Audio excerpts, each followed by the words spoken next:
Time to continue to hand out some draft grades, and today we are giving out the grades to the AFC North, and we're going to start with the Cleveland Browns, DJ, where they have had 24 draft picks the last 2 years. This year they got a trio in the first round and found their quarterback, perhaps, in the second.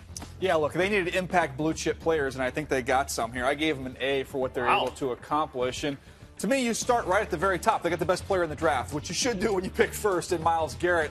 A premier edge rusher, can win with speed, can win with power. He's going to be somebody opposing teams have to game plan around. They haven't had that. And then you scroll down a little bit. Yep. I thought the quarterback, Deshaun Kaiser, where they're able to get him, 52nd pick. To me, I thought they were smart not to reach on one in the first round. They let it fall to them, and I thought they got good value with Kaiser. Could have a nice payoff down the line. Yeah, and they were 30th or worse in most of the major defensive categories a year ago. These two guys up top should help in that regard. Moving on to the Cincinnati Bengals, Bucky, they were bottom third of the league in big plays last year, plays over 10 or more yards. This guy up here might help that. He absolutely would help. But the Cincinnati Bengals need to have a reset because this was a team that had one of the more talented rosters in the league for years, but it kind of fallen off. Free agent defections, They have restocked that lineup. John Ross is someone that will absolutely help them in the passing game. When you put him opposite A.J. Green, big-time playmaker, big play threat, he'll take the top off the defense. He'll make some big plays on his own, but he also will lift the blanket on A.J. Green. Look for A.J. Green to have more plays available. And then on defense, they kind of went with a hard hat and lunch pail guy in George Willis. Someone who can come off the edge, someone that is relentless in his effort. It's not sexy necessarily to watch, but he just wears you down. They need more blue-chip players, more guys that can kind of do the dirty work. He absolutely can do the dirty work on that defense, and they needed to do it in AFC North.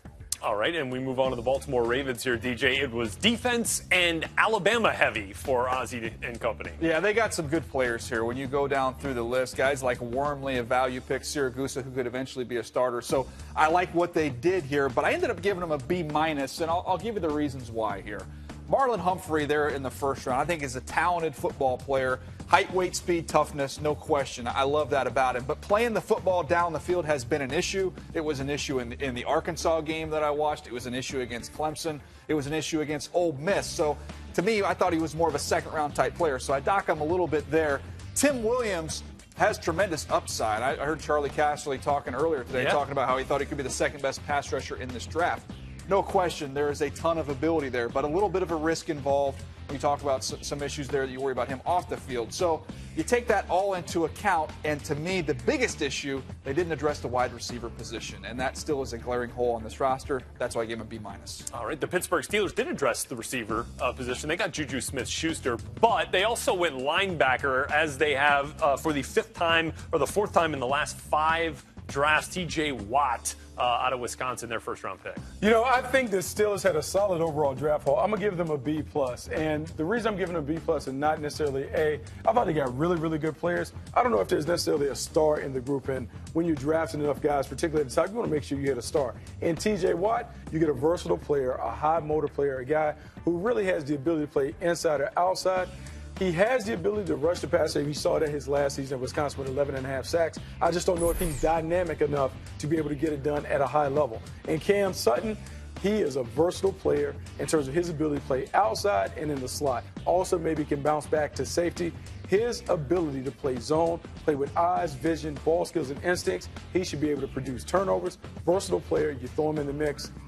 Solid overall, not a lot of stars, but this is the bulk of your roster. They'll win a lot of games with these players playing key roles. And with the selection of Josh Dobbs, the Steelers become one of 3 teams to take a quarterback in the later rounds after taking a first-round quarterback in the 04 class.